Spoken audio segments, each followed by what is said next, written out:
Hello, everyone. Happy World Doula Week. And today we are going to have a wonderful discussion with Divya and Neha, who are present here with us today. And before we go about, parsing out who is a doula, what is their, scope of practice, and hopefully answering many of your nascent questions, I would want to introduce both of them. I have known both of them for a very long time.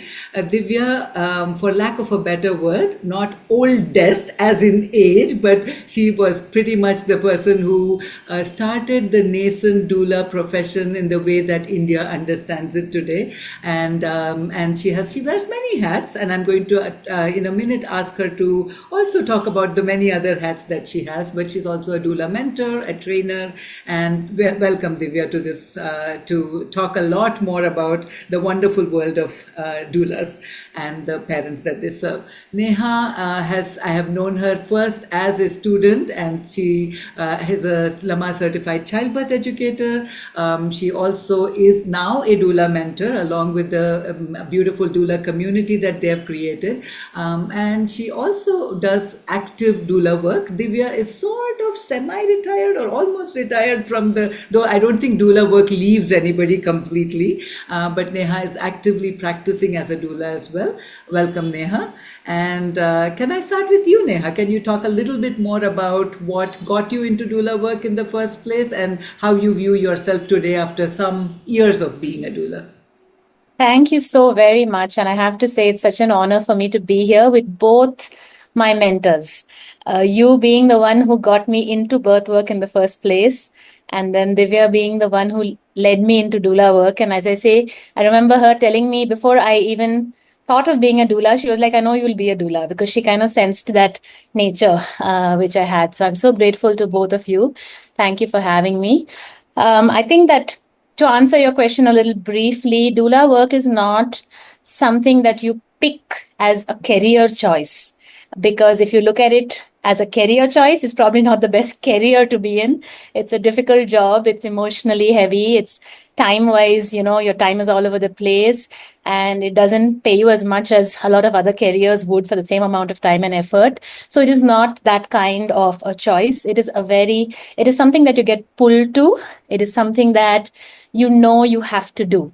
And I think that's how I became a doula, and that's how most doulas get into this work, either after your own birth experience or after life experiences that have shown you the power around birth. And you just kind of know deep in your heart and your body that you want to support mothers and babies around birth. So for me, it was definitely something like that, and I'm so grateful that I landed up here, because it drives me.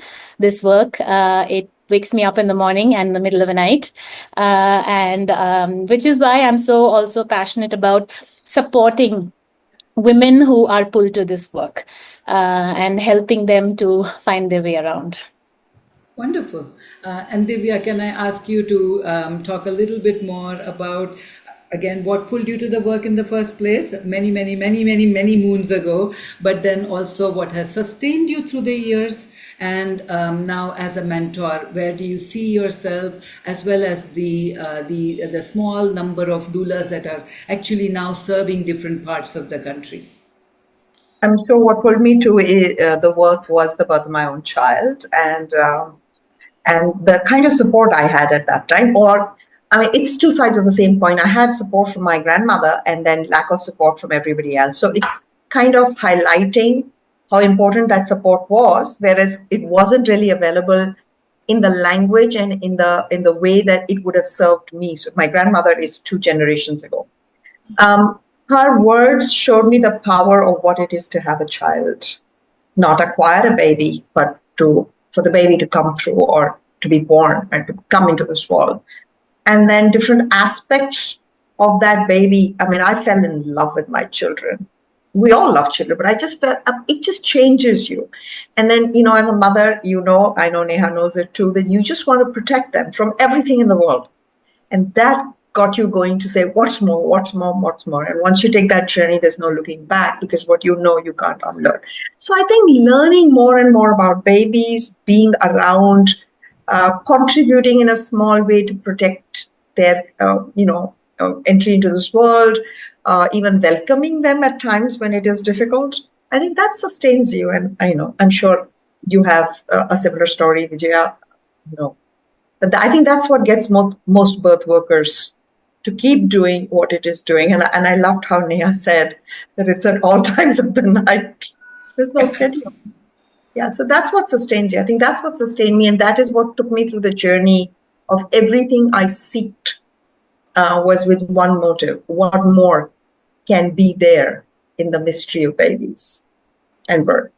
Yeah. And I think helping women, families discover on the journey of self discovery, I think that part somewhere along the line, when as mentors and trainers or whatever you have, we are never the experts, we are the facilitators, right? Yep. And I always say that if we can view ourselves as facilitators, and of course each of us has acquired some experience and knowledge, and we have sought out different things, but at the end of the day, the moment we call ourselves experts, expert at what?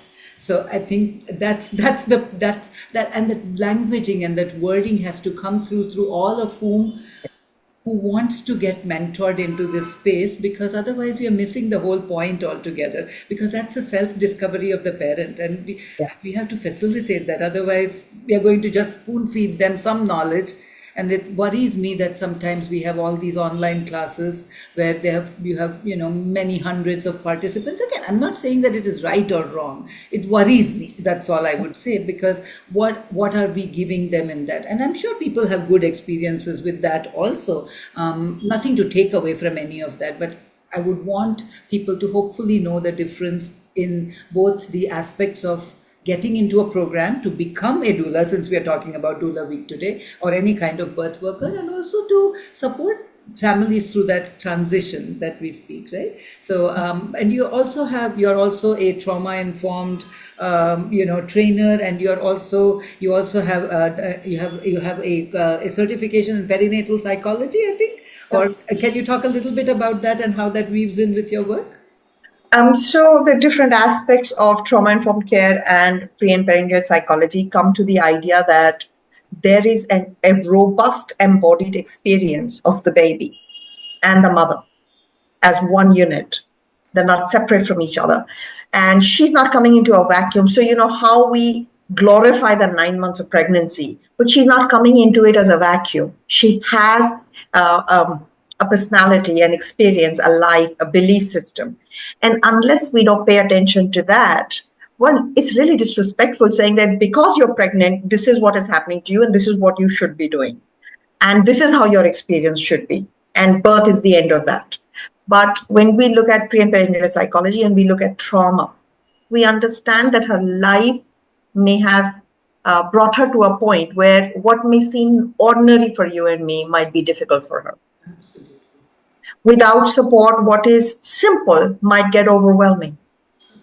So this all ties into her lived experience. And I think that's the ethos of the work we do. It is her birth, it is her life, and we are facilitators. Well said, Vijaya. So if we are facilitators, exactly what are we facilitating? Are we facilitating natural birth, or are we facilitating her journey to open up her own power?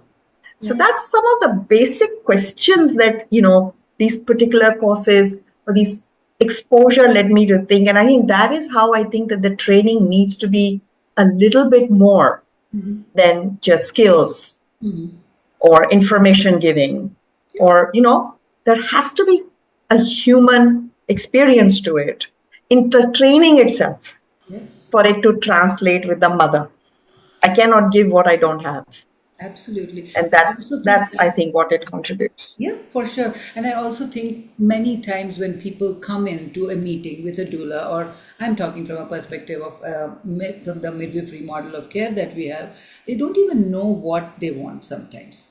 And it is those questions that we ask them, and probing questions, and sitting with them. And unfortunately, again, we have lost the art of sitting and having those conversations. You're not able to hear me? No, I'm saying I'm listening. Okay, and listening. Sitting and listening. sitting and listening. And no one has the time, no one has the space to do that.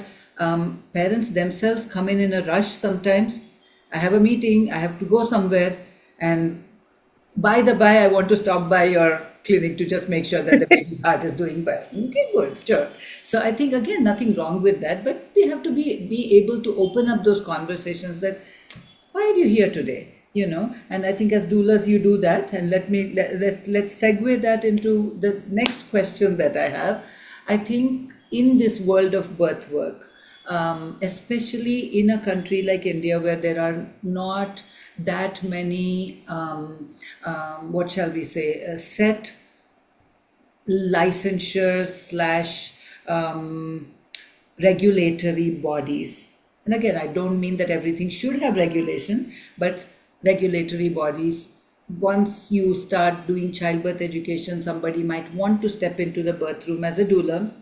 Again, nothing wrong with that. Doula is somebody who offers support.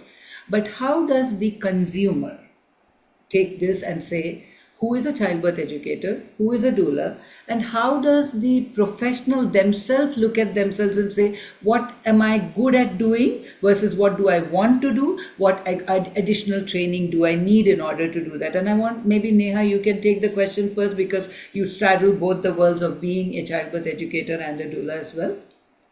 Sure, I think it's extremely important for the professional, first of all, to have clarity on who am I in this role? What is the role that I am playing? What are my areas of knowledge which I want to transfer, and what are my boundaries as well? All these professionals in the birth space, each of them need to know it because there is some kind of overlap between, a childbirth educator, a doula, a midwife, a doctor, a nurse, a physiotherapist, a yoga teacher, your neighbor who's had a baby recently. All these people will have some overlap, but they're each very different. So if I'm offering my services as a professional, I need to be very clear on that. So the way I look at it is that a childbirth educator's role is purely fundamentally education. It is about offering information which is unbiased, which is factual, evidence based, in a manner that is respectful, in a manner that allows the family that's learning about birth to understand, to feel empowered, and to make choices. So it's very clear. That is the role of a childbirth educator. You are not to step out of that definition, because the moment you get into this is what my birth story was, this is how I feel, this is what this doctor does, you are kind of going over those boundaries. As far as a doula is concerned, a lot of people think that there's a lot of overlap between a childbirth educator and a doula, and actually there isn't. There are many childbirth doulas who can be childbirth educators also, but when I'm playing the role of a doula, my role is to support that mother in whatever is her journey and her choices. I want to be compassionate, I want to be nurturing, I want to hear her out fundamentally, as you said, not tell her. So when she asks me a question as a doula, I don't give her an answer. I ask her an open-ended question back first. So what do you think? What would you like? What do you think would be the right choice for you in this moment? So as a doula, you're not giving information. You can give information and say that this is the information, but in this situation, what does this information mean to you? So you are a companion, a support person. You are there to help her feel stronger in that journey and help her, like you said earlier, the power in birth lies in that mother and that family's journey of discovery in this transformation. It is not about me doing it for you. It's not about the mode of birth. It is not about whether it was a normal delivery or a C-section. It is what was her internal experience of going through that journey. And a doula's role is to value that experience and to help that experience be positive and fulfilling. So very different these two are. And one needs to constantly keep self-clarifying this, because when you're working, there will be moments where you will tend to confuse these roles. And so you need to take a pause and say, okay, so when, like, for example, a client messages me about something, first I'm thinking, okay, is this my childbirth educator education class client or is this my doula client? Because my responses for the two are quite different. Our relationship is very different. Yeah. So you need to constantly keep clarifying that. And yeah, there is a little bit of blur, but it's very important because that protects your role, your profession. It communicates clarity to the other person as to who you are. So that's, I mean, I don't know if that answers your question well. It does, and I think for many years I straddled the role of a childbirth educator. Now, though I don't do the childbirth education for the parents, I straddle that role as well as a midwife and as a childbirth educator. And I think I wouldn't say problem necessarily. I wanted to say problem, but it's not necessarily a problem. But I would say one of the things that happens is the parent puts you in a position of power, and though there will always be some hierarchical power differential, it should come from understanding what is the power a childbirth educator has versus what's the power a doula has, what the power the doctor has. And unless you understand all those things, you're going to constantly be chasing your own tail and saying, okay, can I answer this question, can I not answer this question, if that clarity is there. And I think as the trainers, and I am a childbirth educator trainer, you guys are doula trainers, I think that's something which should very, very clearly come through the programs that we teach also, which says, just put on your childbirth educator hat or put on your doula hat, and there are some non-negotiables. You cannot answer, what do I do if my bag of water leaks? Is going to be very different from a childbirth educator versus your doula client, which you have already had, you have had conversations, you've helped them have conversations with their doctors. A childbirth educator has given them the evidence and then told, have your conversation, and if they call you, you're going to say, remember we talked about this in class, now what have you talked with your doctor, go back and talk to your doctor, right? And I think those roles can become very, very confusing, but at the same time, that clarity allows you to function very peacefully, knowing that you have not done any harm. Yeah. And otherwise you can land up causing a lot of harm, a lot of discomfort. And to me, honestly, at that point, when a client is calling you about something like that, it can also pit them against their care provider team, and that's the last thing you want out of that, right? So I think very, very important for the parents to understand it, but also the care providers to understand it as well. Divya, would you want to add anything to that? No, I think it was really well said. When she was saying education and doula work, I was thinking, as an educator, you can say fruits are really good for you, but which one would you like to eat is entirely your call. So there you're a doula saying, okay, but which fruit would you like to eat? And I agree with you that if we as trainers are clear in setting these boundaries, then parents will take the cue from that. Yeah. So yeah, very well said, Neha. So that leads us to the next question. And Divya, you have done this for a very long time. So even as a clinician, or as a child, not a clinician, but as a support person, as well as now a trainer, where do you see this role of expert coach versus being a support to the situation and the parents who are making the journey into birth?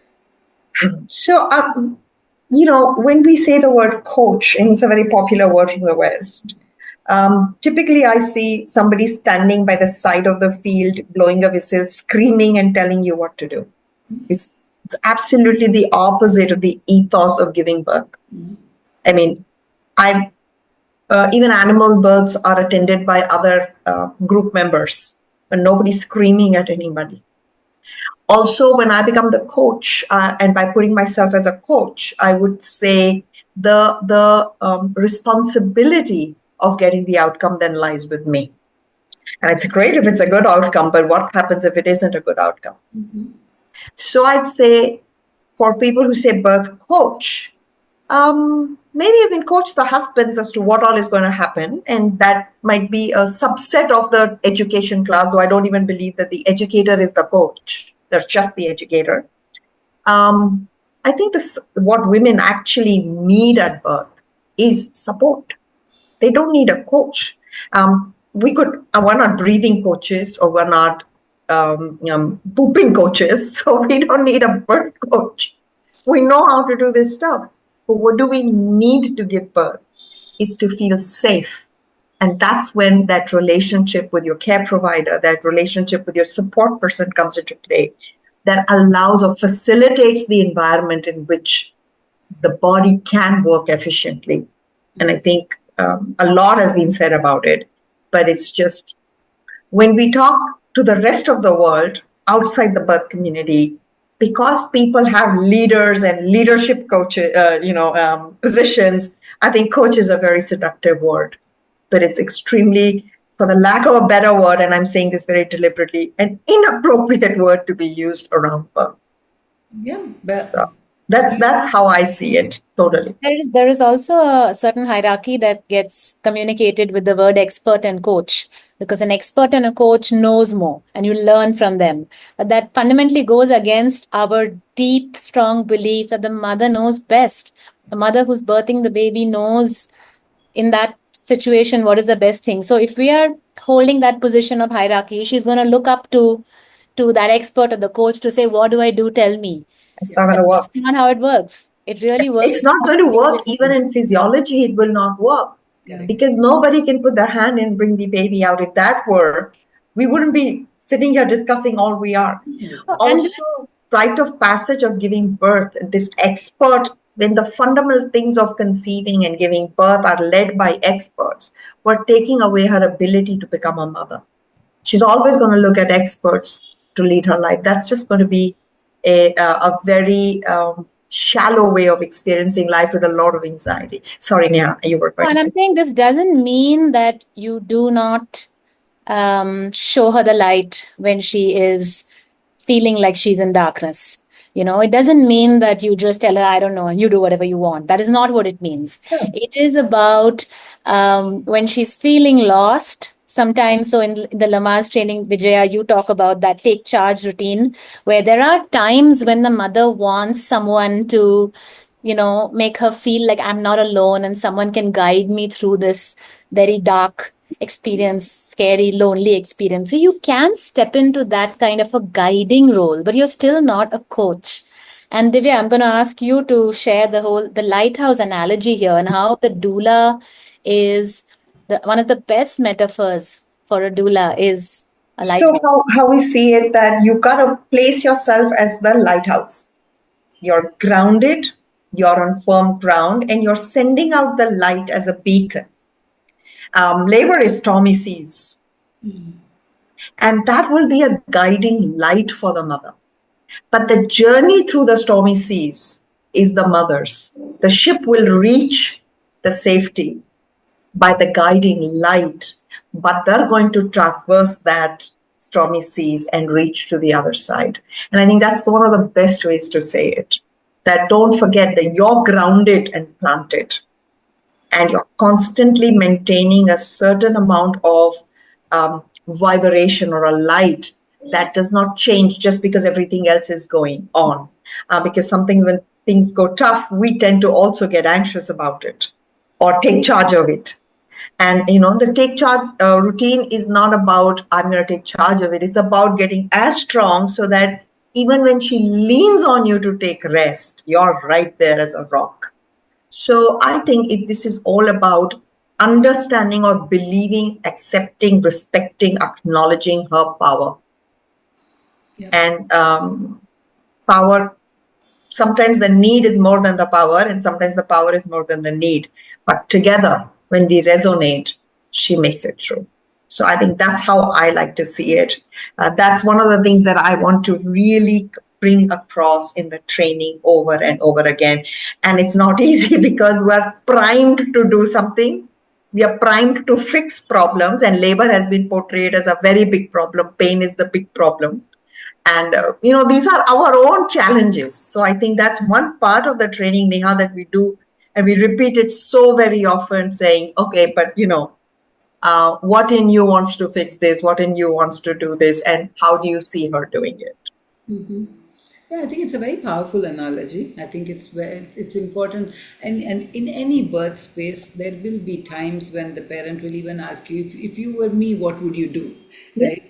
They would ask that, and it's like, no, what is your instinct telling you right now? You're still okay, And again, as a clinician, I can say, I'm going to say, your baby's okay, you're okay. Yes, it's hard, and I think whenever I look at any kind of involved birth work, I see it also as a process of building resilience in the mom, right? Because the resilience is it's got to be built over a period of time. It just doesn't happen. And unfortunately, again, from the perspective of the evolution of maternity care right now, we have given away our power. And I'm not saying again it's bad or good. There are certain good things that come with it. There has been more care. There has been different kinds of care, mortality, morbidity. Maybe all of those have become a little, more in the safer spaces that women see themselves or families see themselves. It has become safer. Now, we don't need to go back to 17th century back again, but at the same time, we have lost that power of asking relevant questions. We have lost the power of saying,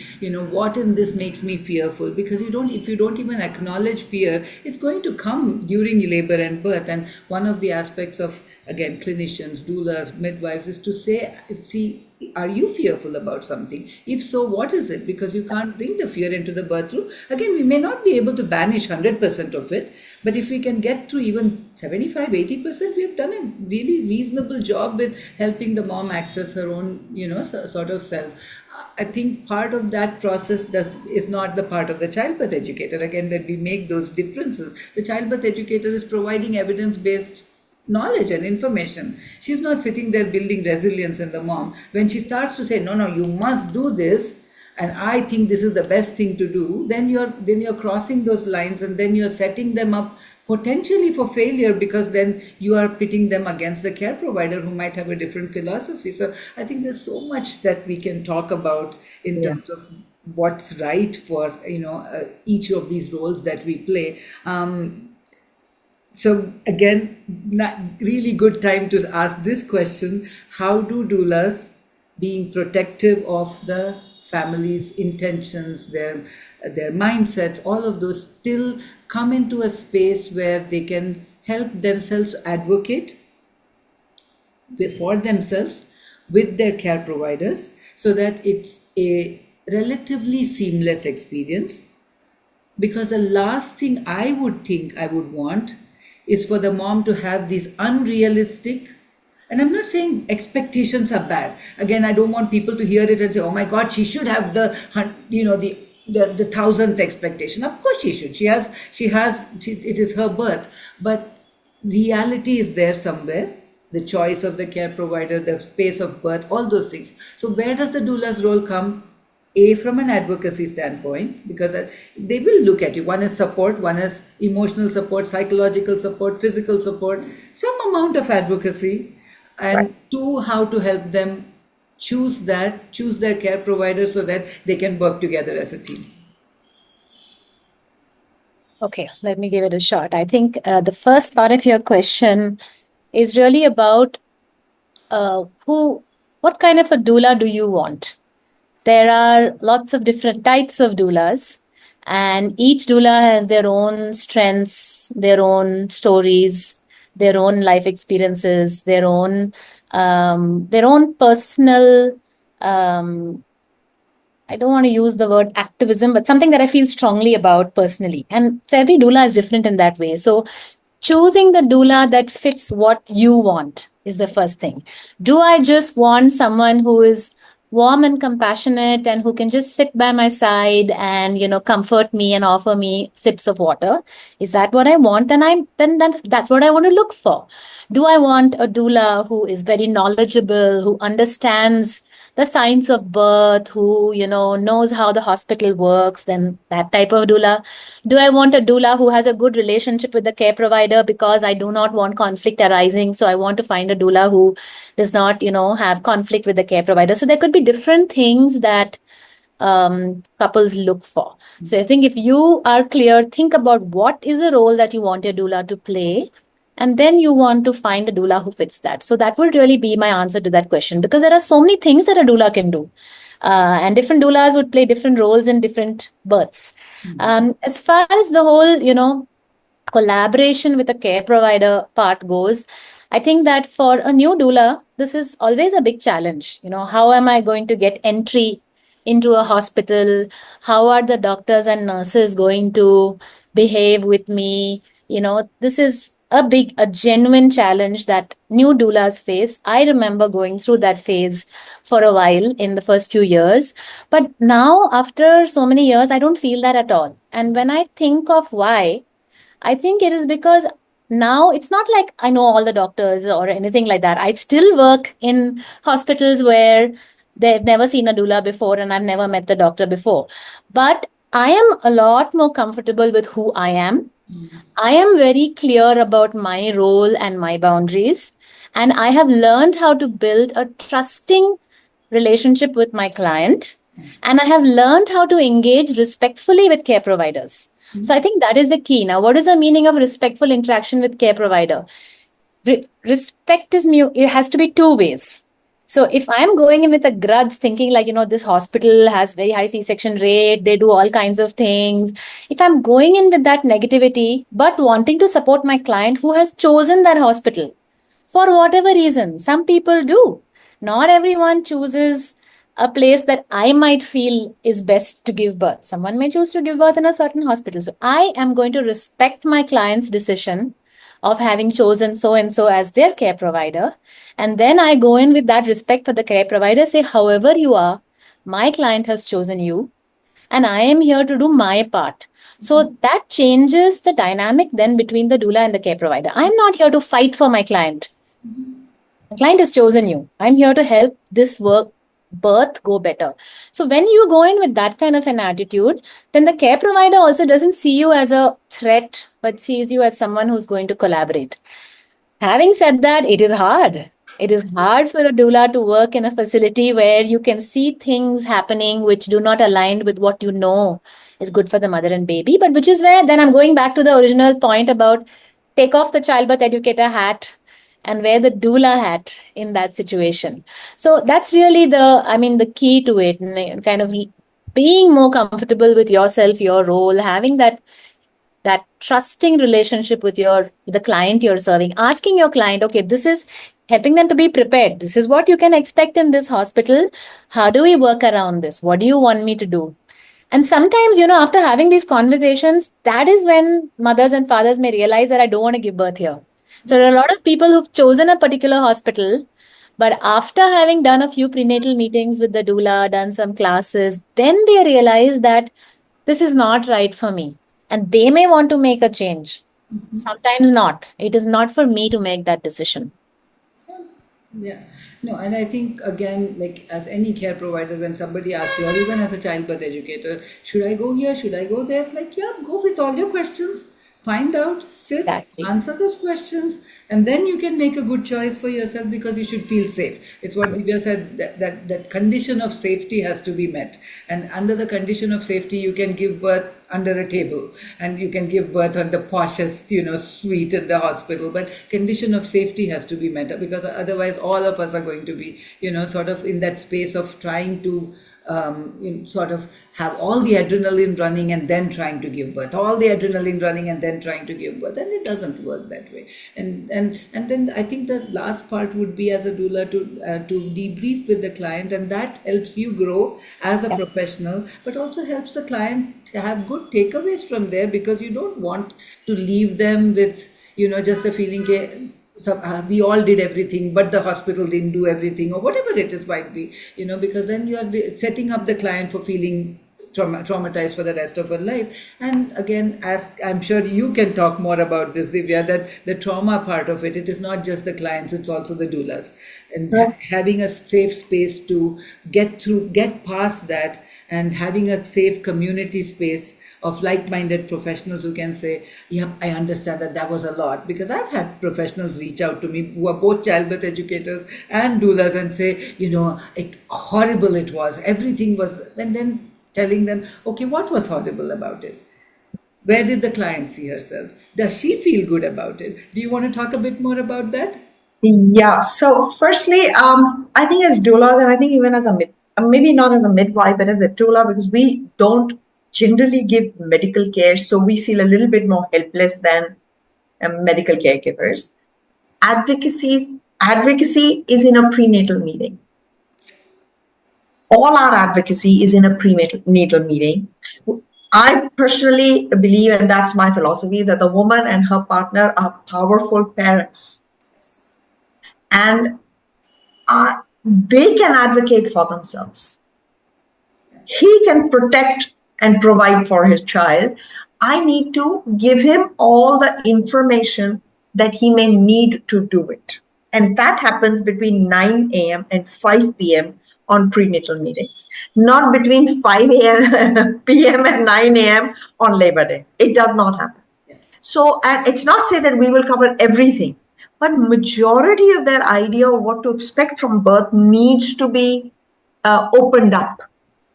And the choice isn't right and wrong. Choice is, do I feel okay with this? And no matter who they go to, they will have to pick things that are important and let go of some. So there will be a give and take. So for them to define what is important, why it is important, and how do I ask for it, becomes their job, because it is their power. And my job is to say, you're not alone. I'm here with you. You're seen and heard. You can lean on me. I'm the lighter. So all of those things that allow her to feel safer with me will be my job in labor. So in that sense, the advocacy happens earlier, which, like Neha said, may lead to change in hospital or change in care provider. Or realistic expectations. Even that works really well. So with realistic expectations, no disappointment, comfort and trust, birth happens, and it's a great experience. So that is why we see people talk about the same doctor in different ways. For some people swear by them, and others say, oh, that was a horrible experience. It's all about what their personal experience was. So that is the first part of, advocacy, that we don't do advocacy like a activism or a advocacy is seen. We're not speaking to the world about it. This is a personal conversation. Secondly,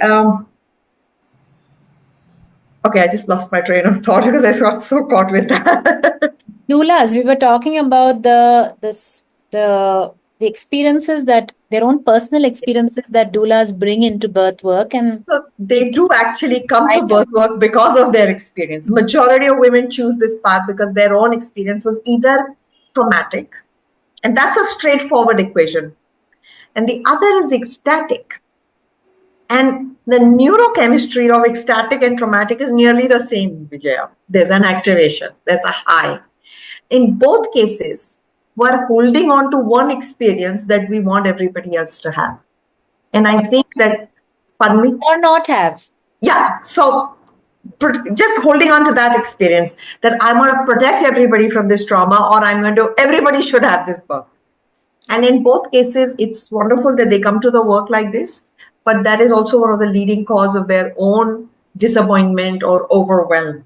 Because even if the mother has an ecstatic experience, word to word, it isn't the same as yours. Firstly, there's no language to explain ecstasy or trauma. And secondly, she might perceive it very differently than you, or reflect it very differently than you. So while it's great for them to come, but it's a constant reflection of what I need to let go, because this is her birth. This is this baby's story. Even between two babies, this is this baby's story. So that's a constant. And for that, I think we do a lot of debriefing. We have a complete section on reflection, because that's how we grow. We journal, we reflect, we debrief, and we grow from it. In fact, I think it's very heartwarming. Now, the Doula Collective has had 6-7 batches. Now I'm forgetting, but the one training lasts for a year to year and a half, sometimes more if people want a break. But for Divya and I to see the journey, someone who just starts, is coming in with a lot of excitement and wanting to do, but also a lot of activation, either positive or negative. So it's either like, oh my God, this happened in my birth and I cannot let anyone else experience it, or the other way, which is that this is how a birth should be. And how through the training, through a lot of conversations around, okay, this was your experience. First of all, processing your experience. So we actually have a whole module on reflective practice for you to write, journal your experience, break it down, process your birth experience or whatever intense life experience you've had, and then come down to, okay, but now as a doula, it's not about my experience. It is about the client I'm serving. And how do you then shift you drop your baggage and shift your attention to who you're serving, and then you become a lot more settled, a lot more sure and comfortable, and are able to do that work. So it is not something that can happen in a 3-day workshop, doula training. It has to be hand holding and slow processing and slow growth, and which is where the community makes all the difference. So, like, I mean, you also know that, Vijaya, you as a mentor cannot be available for all your students all the time. So that's the same thing in any training. You have to have other peers who can be listeners sometimes, who can share their stories. So, which is why in the Doula Collective, we have really invested on growing, nurturing the community, because that sisterhood is needed in order for this to happen. It cannot, your mentor cannot always be available for you. I mean, I think I was a bit lucky because I was one of Divya's first few mentees, but it's, as the community is growing, it's practically not possible. So you need other doulas to step in and start playing that role. Two things happen. Firstly, it's heartwarming to see their journey because they everybody can come back to the next group. So it's open. And the very questions that somebody has asked when they were just starting, they're answering for others, not from like a lip service, but from a lived experience. Yeah. So that's a really interesting transition that we see. And the second thing that we see in the group, when somebody asks a question, how many different point of views come in? And there are times that I'm about to write something and then I sit back and I read everybody's and I'm like, oh, they've got it covered. And they've got more points to it than I could have singularly thought of. I don't know if you've had that experience. For sure. So in terms of that, the community, it's more than a community, it's ownership of the collective. Correct. We're a part of it. So it's not like we are subscribed to this. We are the collective. And I think that facilitates the safe space for us as doulas to actually grow and give birth to ourselves every year, even as mentors. Yeah, and that's exactly what I was going to say, because we learn too, right? Because things evolve, practices evolve, the kind of situations that a new doula might go into today may not be what you experienced, Divya, when you were starting out. So Absolutely. that feedback loop is so important for us to be able to also just grow ourselves as good trainers, good mentors. Evidence is evolving. There's so much of it that comes through. I do want to just take this point to specifically talk about what we talked in the first question, that CBE versus the doula, right? So the childbirth educator, now when we talk about advocacy and knowledge transfer, because there's a lot of confusion in the client's mind as to what a childbirth educator does, because we are giving the same information. Many times after the childbirth education class, also a couple might decide to, say, advocate for themselves, change a care provider, versus a doula sitting in a prenatal meeting with them. How do you define, either one of you can answer that question, where do you see the difference between a childbirth educator and a doula?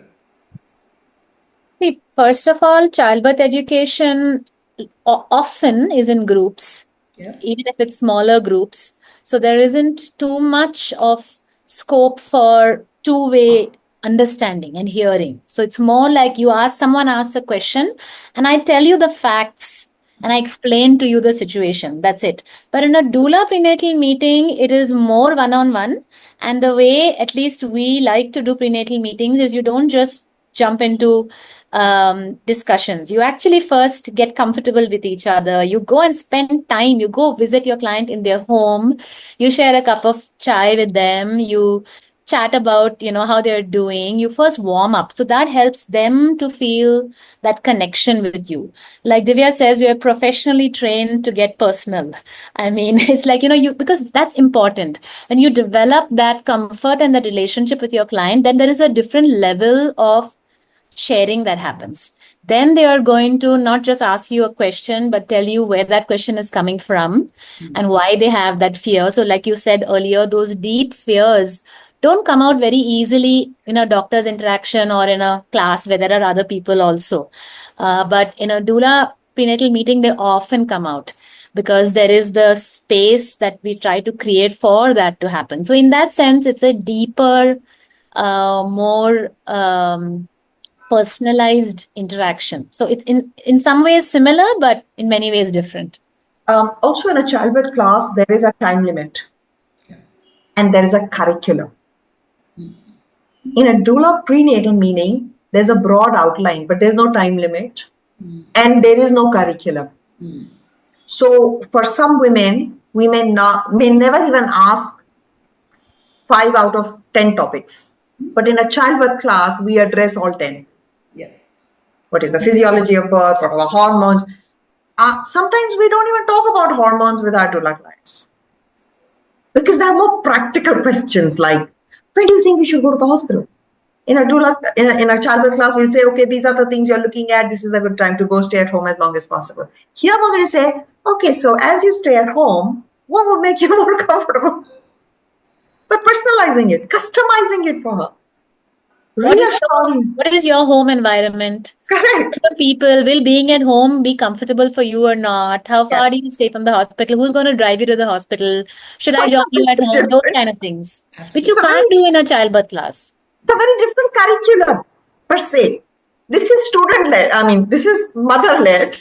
That is curriculum-led. Yeah. Right. Now you have to bring in fun activities there for learning to happen. You know how we learn audio, video, all of that. Here we're not concerned. This is an emotional field. We're going deeper into how do you feel?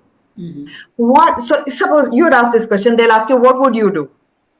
Say, okay, I see you and I are such different people. What would you need to make a choice here? My question would go like that. Would you need more information? And where is your personal tipping point where this begins to feel unsafe or I'm not able to tolerate it? It's a very different conversation than evidence-based because emotions cannot be led by evidence-based, but they can be informed by them. Yeah. So childbirth education is about cognition. And this is a little bit more personal, emotional scale. Not that they are not across each other, but it's a very different field. Sorry to interrupt you, but what if a client, potential client, attended a childbirth educator, weekend, class, and then said, "Will you accompany me to the doctor, to my birth?" I have two parts to the question. One is for you, right? But one is for the people who are listening to this, who want to make good choices. What should they look for in yes, a childbirth educator can accompany them, or maybe a childbirth educator has been teaching in a hospital-based practice. Again, nothing wrong with that. And so what do they look for? Like, how do they make a choice that I've seen this person, I like what she says, she has been talking to me about, what is good for the, mom, baby, healthy birth practices, and I'm going to just ask her to come with me and be there at the birth versus a trained doula? Can I go first? So they can ask her to come, but let's get realistic. Birth isn't going to happen in the next 2 hours like a class. So is she committed to being there? That's number one, because when I am in that primitive state because of what is happening and her presence, and she leaves, what will happen? First, cause no harm. So even the listeners who are listening, have this clear. Birth can take its own time. Is she physically, emotionally available and committed? That's a really important question to ask. Secondly, how much is she fluid? I'm using the word very purposefully. How much is she fluid from evidence-based? It's very black and white in a class. It's black and white and your choice. Here, I have to stay with your choice and hold my peace. Am I okay to do that? Everybody should have a choice. The childbirth educator can also have a choice. You made a choice, but I'm uncomfortable with it. How will that affect my birth? And I'll give you a small example because I am one of those few childbirth educators who went along in labor. And then my daughter had to be picked up from school. And I was torn.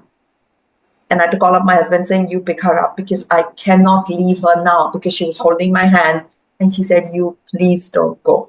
That is the reality.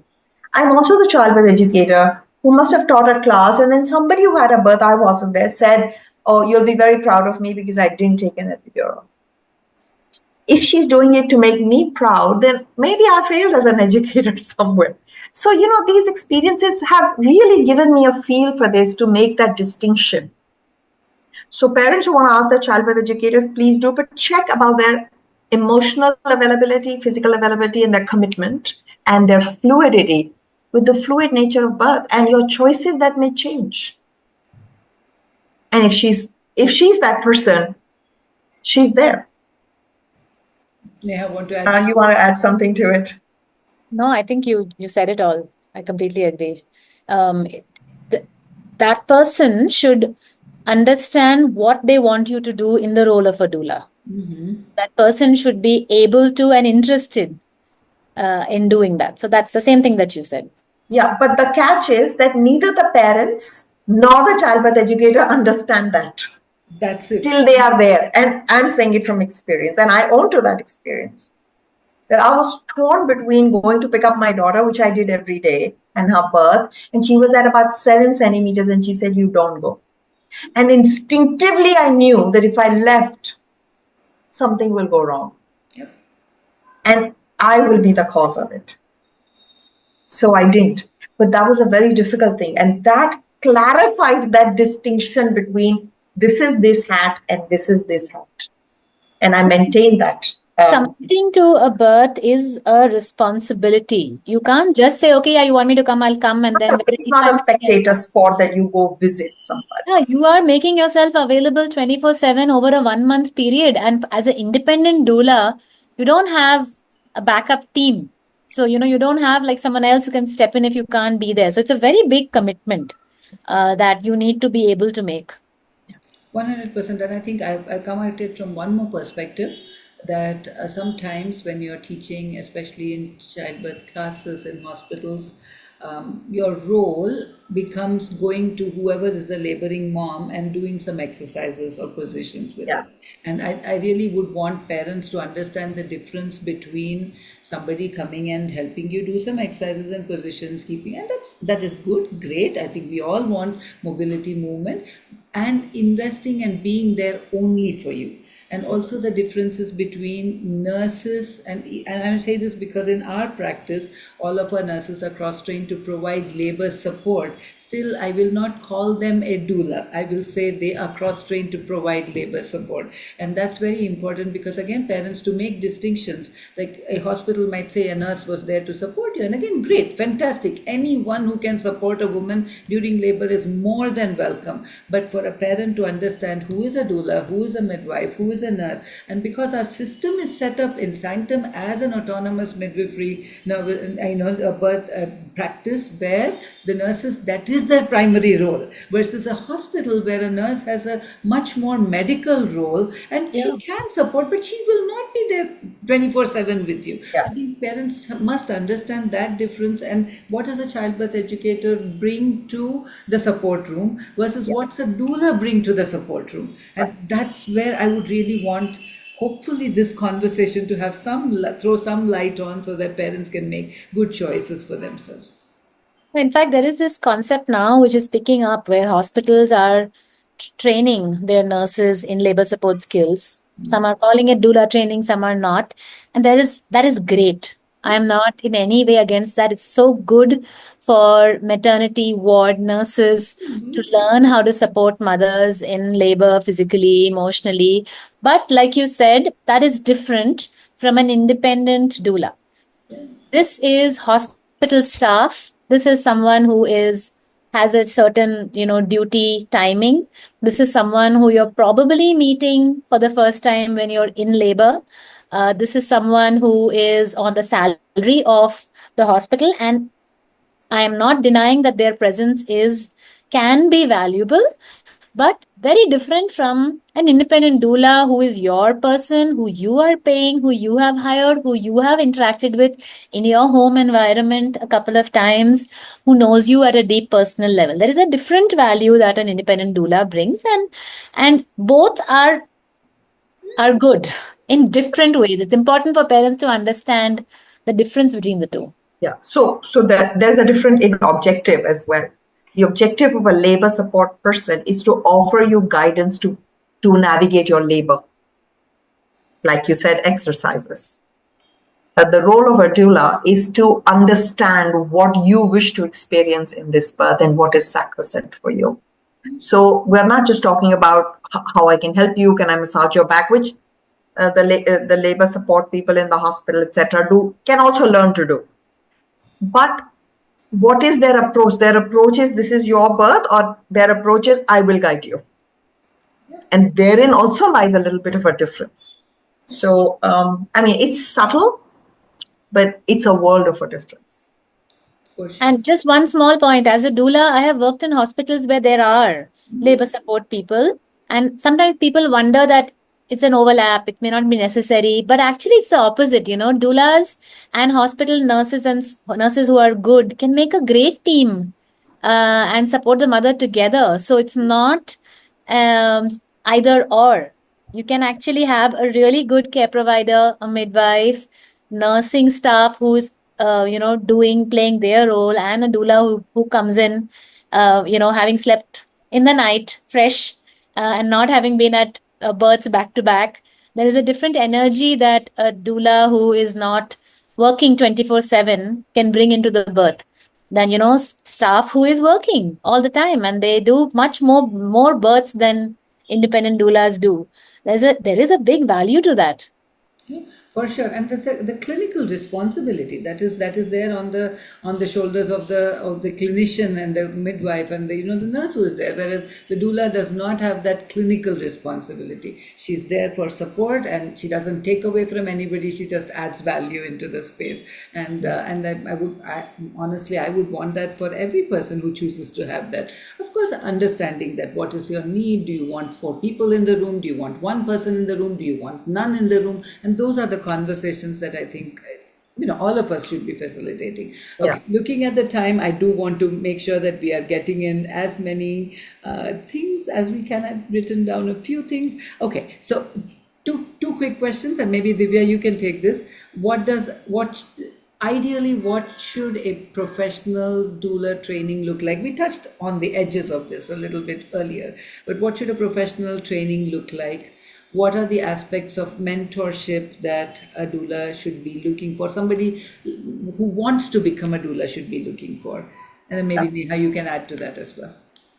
Okay, so I think that most important is because we're learning diverse information, which includes anatomy, physiology, evidence-based, prenatal meetings, hospital procedures. There's like a vast plethora of things. So it has to be a slow process. Learning cannot happen by in like 72-hour training, and then we go ahead and just kind of read books and get it done.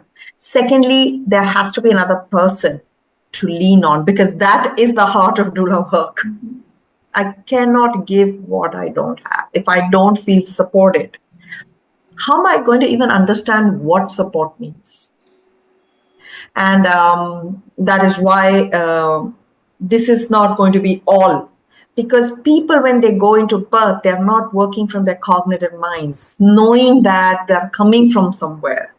How the mind is a complex identity, how fears, it's not going to come out immediately, but it will affect, it is there. Understanding the deeper mechanics of what might be happening. So it has to be good quality education, spread over time so that you can take it in. Because remember, people who are choosing this profession also are mothers or are committed otherwise. This is not their only way of earning. So, you cannot be overwhelmed in your learning. And hand-holding, these are the 2 parts. Slow learning and hand-holding, these are the 2 parts that are really important to me.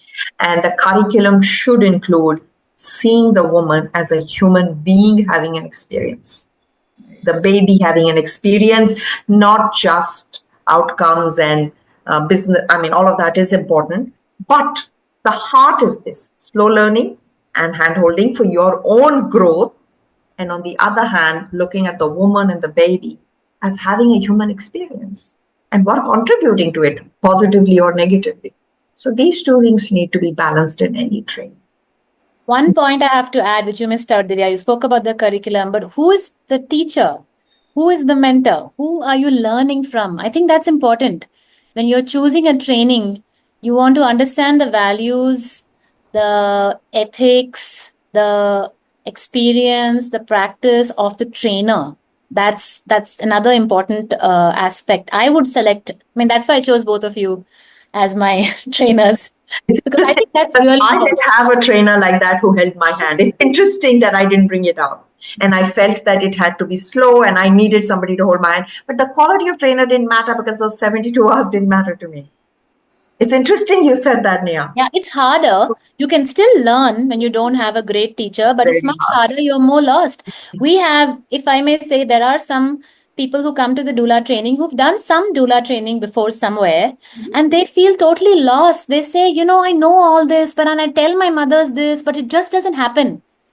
And Yes. when we hear that, we smile because it's not about telling mothers and making it happen.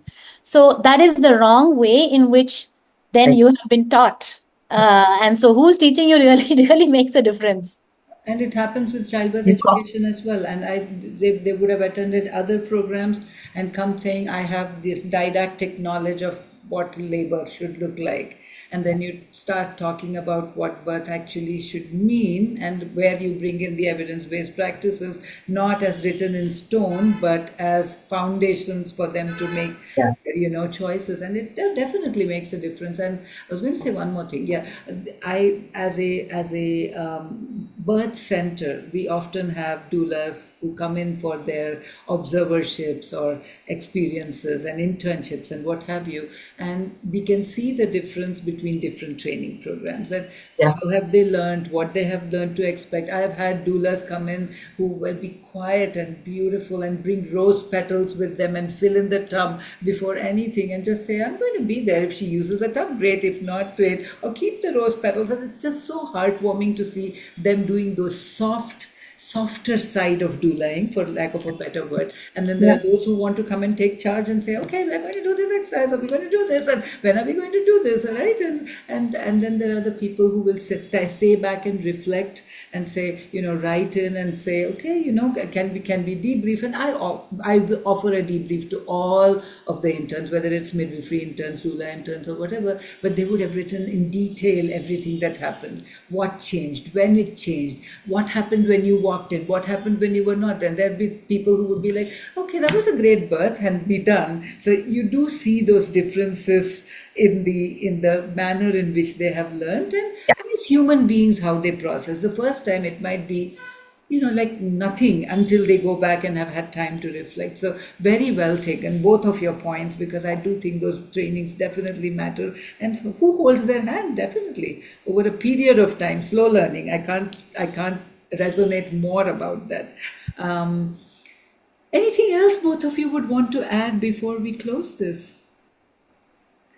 It's your Lots week. of self-care for doulas. Very, very, very important. I mean, it's important for all professionals are in maternity care, but I know how hard it is for a full-time working doctor, midwife.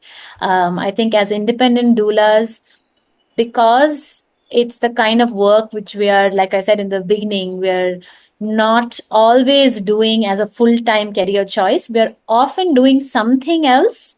Either we are also mothers, or we are yoga teachers, or we are childbirth educators, or we are, doing some other job, sometimes other business, and you're doing some amount of doula work. That's actually a nice mix, because as a doula, you should be doing limited number of births so that you have time in between to rest, to sleep, to reflect, to journal, to do your inner work, growth, community sharing. So Process. that makes you a good doula. Yes. That is what actually makes your presence in the labor room different from someone who might be burnt out. And that is what the value of bringing in that kind of a doula. So I think self care is very, very important for doulas. And we started our chat today with that, and we're ending also with that same topic.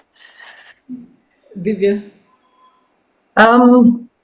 Self-care, self-growth. I mean, I know that people say that you got to grow, you got to learn, you got to read, but I feel that committed professionals grow constantly. So I think women who are passionate about this will grow. And I don't feel that we should put boundaries of what that growth should look like, which means they can come on, come off, step back, step in, whatever they want, because they know best. And I'm going to leave you with that thought.